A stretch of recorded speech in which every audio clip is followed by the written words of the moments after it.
یہ عارف کے لیے پہلا قدم تھا جس نے اس کی زندگی بدلنے کی راہ ہموار کی۔ بڑائی نے عارف کی حوصلہ افزائی کی اور اسے کہا، بیٹا تم میں کمال کی صلاحیت ہے، ایک دن تم بہت بڑے انسان بنو گے۔ عارف نے نہ صرف کام میں مہارت حاصل کی بلکہ وہ ہر گاہک سے سیکھنے کی کوشش کرتا تھا۔ اس کا مقصد صرف پیسے کمانا نہیں تھا بلکہ اپنی شناخت بنانا تھا۔ ایک دن ایک اہم شخصیت جو کہ بغداد کے وزیر کے قریبی ساتھی تھے دکان پر آئے۔ انہوں نے عارف کی بنائی ہوئی چیزیں دیکھیں اور کہا، تمہیں بادشاہ کے محل میں کام کرنا چاہیے، ایسے ہنرمند لوگ عام نہیں ہوتے۔ یہ عارف کے لیے حیرت کا لمحہ تھا، لیکن وہ جانتا تھا کہ یہ سب اس کی محنت اور لگن کا نتیجہ تھا۔ عارف کا سفر ابھی شروع ہی ہوا تھا، لیکن اس کی قابلیت اسے غربت سے بادشاہت کی جانب لے جا رہی تھی۔ وہ رات کو بوڑھے آدمی کی باتوں کو یاد کرتا اور خود سے کہتا، میں واقعی اپنی قسمت خود بنا سکتا ہوں۔ عارف کی زندگی کا اہم موڑ آنے والا تھا۔ وزیر کے ساتھی کی سفارش کے بعد عارف کو بغداد کے شاہی محل بلایا گیا۔ محل کی عظمت نے عارف کو حیران کر دیا۔ اونچی دیواریں، خوبصورت نقش و نگار اور جگہ جگہ سونے کی چمک دمک نے اس کے دل میں ایک نئی دنیا کی جھلک دکھائی۔ لیکن عارف نے اپنی عاجزی برقرار رکھی۔ وہ جانتا تھا کہ یہ سب عارضی ہو سکتا ہے اگر وہ اپنی محنت اور لگن جاری نہ رکھے۔ محل کے انچارج نے اسے شاہی فرنیچر کے مرمت اور نئے ڈیزائن بنانے کا کام سونپا۔ عارف کے لیے یہ ایک سنہری موقع تھا۔ اس نے دل و جان سے کام کیا، ایسے ڈیزائن تیار کیے جو بادشاہ کی شان کو بڑھا سکیں۔ ایک دن بادشاہ نے خود محل میں نیا فرنیچر دیکھا اور حیرت سے کہا، یہ کام کس نے کیا ہے؟ محل کے انچارج نے بتایا کہ یہ سب ایک نوجوان کاریگر عارف کا کارنامہ ہے۔ بادشاہ نے فوراً عارف کو دربار میں بلایا۔ عارف جو اپنی زندگی میں پہلی بار بادشاہ سے مل رہا تھا، قدرے نروس تھا لیکن اس کے چہرے پر اعتماد جھلک رہا تھا۔ بادشاہ نے کہا، تم نے جو کام کیا ہے وہ نہ صرف خوبصورت ہے بلکہ ہماری روایات اور ثقافت کی نمائندگی بھی کرتا ہے۔ تمہیں یہ ہنر کہاں سے ملا؟ عارف نے عاجزی سے جواب دیا، جہاں غربت ہو وہاں محنت ہی سب سے بڑا ہنر بن جاتی ہے۔ یہ سب میری زندگی کے تجربات اور اللہ کے فضل کا نتیجہ ہے۔ بادشاہ عارف کی باتوں سے متاثر ہوا اور اسے شاہی محل کا مستقل کاریگر بنا دیا۔ لیکن یہ تو صرف ابتدا تھی۔ عارف نے محل کے دیگر ملازمین کے ساتھ کام کرتے ہوئے دیکھا کہ محل کی انتظامیہ میں بے شمار مسائل ہیں۔ وہ اکثر سوچتا کہ اگر وہ ان مسائل کو حل کرنے کی طاقت رکھتا تو وہ سب کے لیے ایک بہتر ماحول بنا سکتا تھا۔ ایک دن بادشاہ عارف کے پاس آیا اور کہا، مجھے تمہاری دیانت اور عقل پر بھروسہ ہے، میں چاہتا ہوں کہ تم محل کے دیگر معاملات میں بھی میری مدد کرو۔ یہ عارف کے لیے ایک غیر معمولی موقع تھا۔ وہ صرف ایک کاریگر نہیں رہا بلکہ محل کی انتظامیہ میں اپنی جگہ بنانے لگا۔ عارف نے محل کے مالی معاملات کو بہتر بنایا، غریبوں کے لیے خاص اسکیمیں متعارف کروائیں اور بادشاہ کے دربار میں انصاف کے لیے ایک نیا نظام قائم کیا۔ ان سب اصلاحات کی وجہ سے نہ صرف بادشاہ بلکہ محل کے دیگر لوگ بھی اس کے معترف ہو گئے۔ ایک دن بادشاہ بیمار ہو گیا اور دربار میں اعلان کیا کہ وہ کسی قابل شخص کو اپنی جگہ دیکھنا چاہتا ہے۔ دربار کے تمام لوگ حیرت میں پڑ گئے جب بادشاہ نے عارف کا نام لیا۔ یہ شخص نہ صرف محنتی ہے بلکہ انصاف پسند اور دیانت دار بھی ہے۔ میں چاہتا ہوں کہ یہ میرا جانشین بنے تاکہ میری رعایا کو ہمیشہ انصاف ملے۔ عارف جو ایک یتیم لڑکے کے طور پر اپنی زندگی شروع کر چکا تھا، آج ایک بادشاہ کے طور پر اعلان کیا جا رہا تھا۔ لیکن اس نے کبھی اپنی جڑوں کو نہیں بھولا۔ وہ جانتا تھا کہ غربت نے اسے وہ سکھایا جو کوئی کتاب محل نہیں سکھا سکتا تھا۔ عارف کے بادشاہ بننے کا اعلان بغداد کے دربار اور عوام میں ہلچل مچا گیا۔ محل کے دربار میں موجود کئی وزراء اور مشیر اس فیصلے سے ناخوش تھے۔ وہ عارف کی غربت کو اس کی قابلیت پر فوقیت دے رہے تھے۔ کچھ لوگ سرگوشیاں کرنے لگے، ایک یتیم لڑکا بادشاہ، یہ کیسا مذاق ہے؟ لیکن بادشاہ نے ان سب باتوں کو نظر انداز کرتے ہوئے اعلان کر دیا کہ عارف اگلے چند دنوں میں اپنی ذمہ داری سنبھال لے گا۔ بادشاہت کا پہلا دن عارف کے لیے کسی خواب سے کم نہ تھا۔ اس نے تخت پر بیٹھ کر ایک گہری سانس لی اور دل میں کہا، یہ طاقت میرے لیے ایک امانت ہے اور مجھے اسے عوام کی بھلائی کے لیے استعمال کرنا ہے۔ اس نے فوراً محل کے تمام وزراء اور مشیروں کو بلایا اور کہا، میں چاہتا ہوں کہ ہم بغداد کے عام لوگوں کے مسائل پر بات کریں۔ ہم نے انہیں نظر انداز بہت کیا ہے۔ یہ بات دربار میں ایک نیا رجحان لے آئی۔ عارف نے عوام کے لیے کئی اہم اصلاحات کا آغاز کیا۔ سب سے پہلے اس نے ٹیکس کے نظام کو بہتر بنایا۔ اس نے حکم دیا کہ غریب کسانوں اور مزدوروں سے اضافی ٹیکس نہ لیا جائے۔ اس کے بجائے تاجروں اور امیروں پر ایک نیا ٹیکس لگایا گیا تاکہ معاشی توازن برقرار رکھا جا سکے۔ دوسری اہم تبدیلی تعلیم کے شعبے میں کی گئی۔ عارف نے بغداد میں کئی مدرسے اور تعلیمی ادارے قائم کیے جہاں غریب بچوں کو مفت تعلیم دی جاتی تھی۔ وہ جانتا تھا کہ علم ہی وہ طاقت ہے جو کسی انسان کی زندگی کو بدل سکتی ہے، جیسے اس کی زندگی بدلی تھی۔ محل کے اندر بھی عارف نے کئی تبدیلیاں کی۔ اس نے شاہی خزانے کے پیسے کو فضول خرچی میں استعمال ہونے سے روکا اور اسے عوام کی بھلائی کے کاموں میں لگایا۔ محل کے خادمین کے ساتھ بھی وہ مساوات کا برتاؤ کرتا تھا۔ وہ انہیں ایک بادشاہ کے طور پر نہیں بلکہ ایک رہنما کے طور پر ملتا تھا، اور یہی وجہ تھی کہ محل کے کئی خادمین اس سے بے حد محبت کرتے تھے۔ لیکن ہر کامیابی کے ساتھ نئے چیلنجز بھی سامنے آئے۔ بغداد کے کئی امیر زمیندار اور تاجر عارف کی اصلاحات سے ناخوش تھے۔ انہوں نے دربار میں اس کے خلاف سازشیں شروع کر دی۔ ایک دن ایک وزیر نے عارف سے کہا، بادشاہ سلامت، اب کے نئے قوانین کی وجہ سے کئی امیر لوگ اب کے خلاف ہو چکے ہیں۔ وہ آپ کو تخت سے ہٹانے کی منصوبہ بندی کر رہے ہیں۔ عارف نے مسکراتے ہوئے جواب دیا، اگر میری بادشاہت عوام کے فائدے کے لیے ہے تو میں کسی کی سازشوں سے نہیں ڈرتا۔ اس نے فوراً بغداد کے عوام کے سامنے ایک خطاب کیا اور کہا، یہ تخت میرے لیے طاقت کا ذریعہ نہیں بلکہ اب سب کی خدمت کا موقع ہے۔ اگر آپ کو لگتا ہے کہ میں آپ کی خدمت کے قابل نہیں تو آپ مجھ سے یہ تخت لے سکتے ہیں۔ یہ الفاظ عوام کے دلوں کو چھو گئے۔ انہوں نے عارف کی حمایت میں بازاروں اور گلیوں میں نعرے لگانے شروع کر دیے۔ اس کا اثر یہ ہوا کہ امیروں کی سازش ناکام ہو گئی اور عارف کی عوامی مقبولیت میں مزید اضافہ ہوا۔ ایک دن عارف اپنے محل کے باغ میں بیٹھا سوچ رہا تھا کہ اس کی زندگی کہاں سے شروع ہوئی تھی اور کہاں آ گئی۔ اسے وہ رات یاد آئی جب وہ بارش میں کانپتا ہوا ایک خالی مکان میں پناہ لینے گیا تھا۔ اس نے خود سے کہا، یہ سب اللہ کا کرم اور میری محنت کا نتیجہ ہے۔ مجھے ہمیشہ یاد رکھنا ہوگا کہ غربت نے مجھے وہ سکھایا جو کوئی اور نہیں سکھا سکتا۔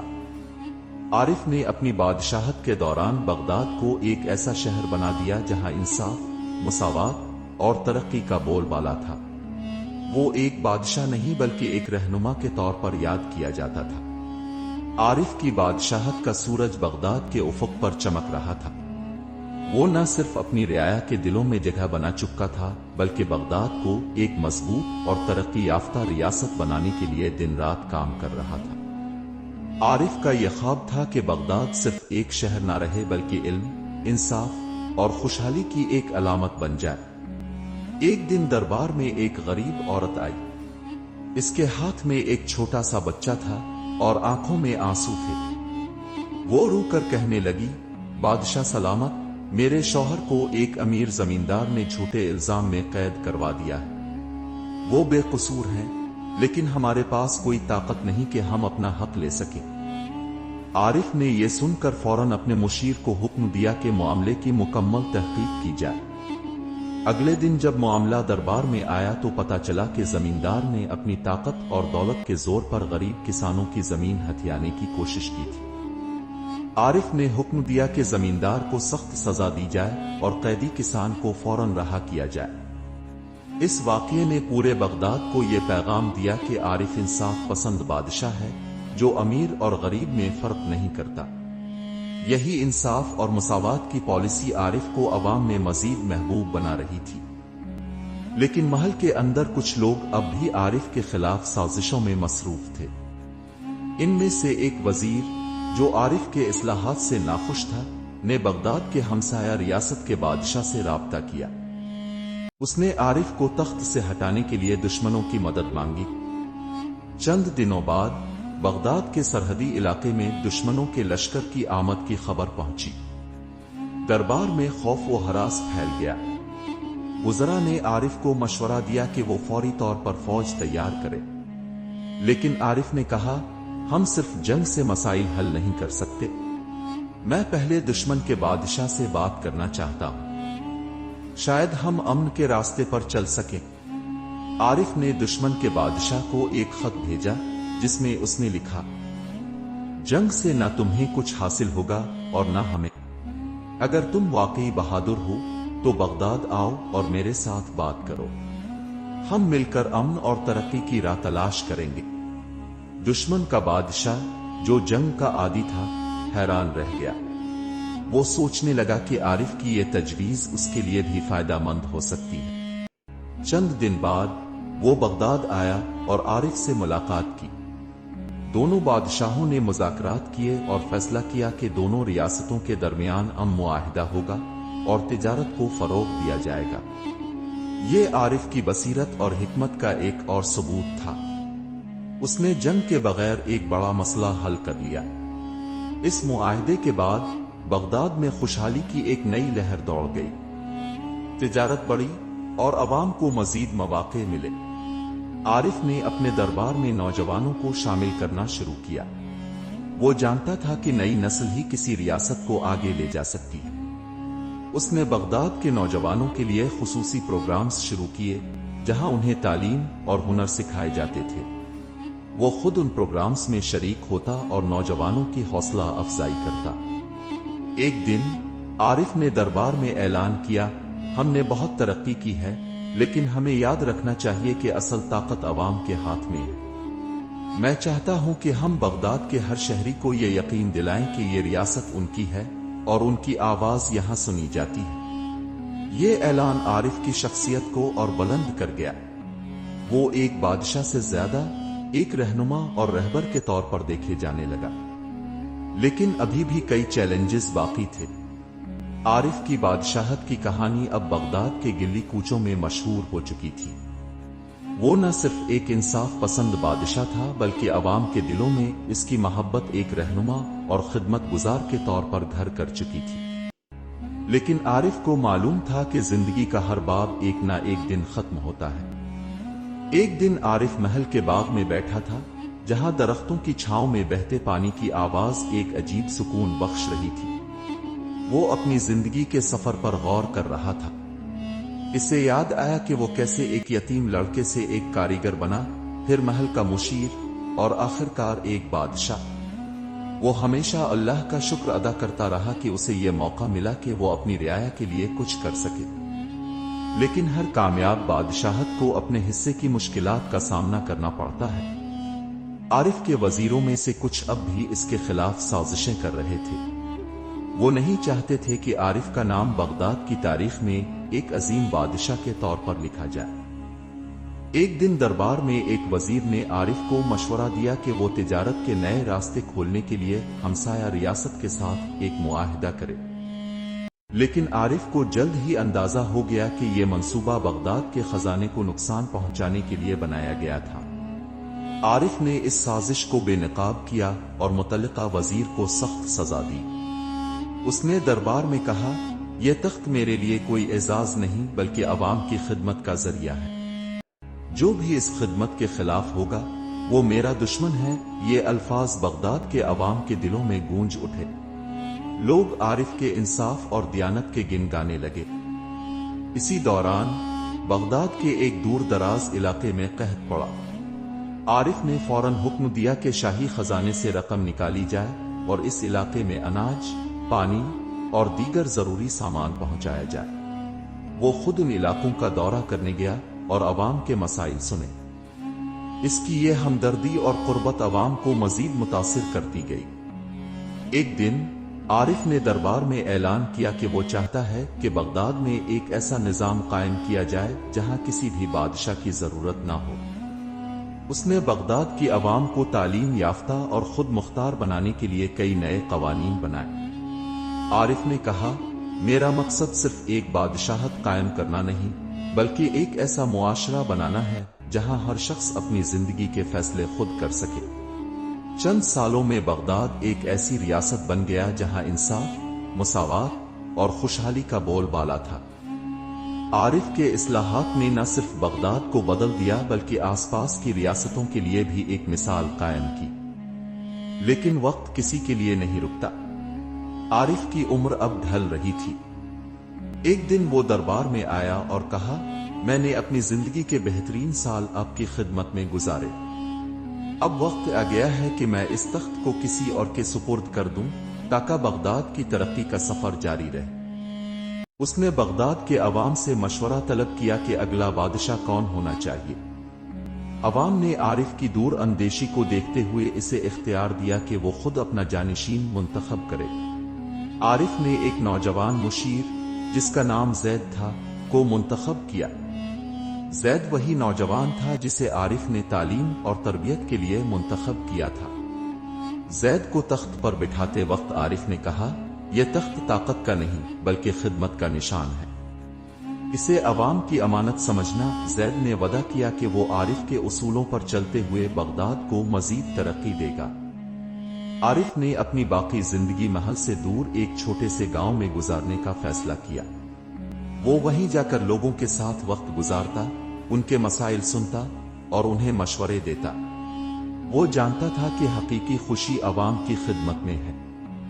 چند سال بعد عارف کا انتقال ہوا، لیکن اس کے اصول، اصلاحات اور انصاف کی کہانیاں ہمیشہ کے لیے بغداد کے لوگوں کے دلوں میں زندہ رہ گئیں۔ بغداد کے گلی کوچوں میں بچے یہ کہتے سنے گئے، عارف صرف بادشاہ نہیں تھا، وہ ایک رہنما تھا، ایک محافظ اور سب سے بڑھ کر ایک انسانیت پسند۔ یوں غربت سے بادشاہت تک کا یہ سفر نہ صرف ایک شخص کی کامیابی کی کہانی تھی بلکہ ایک پوری قوم کے لیے مشعل راہ بن گیا۔ اگر آپ کو یہ کہانی پسند آئی ہو تو ہمارے چینل کو ضرور سبسکرائب کریں، ویڈیو کو لائک کریں اور اپنے دوستوں کے ساتھ شیئر کریں۔ آپ کی حمایت ہمیں مزید دلچسپ کہانیاں پیش کرنے کا حوصلہ دیتی ہے۔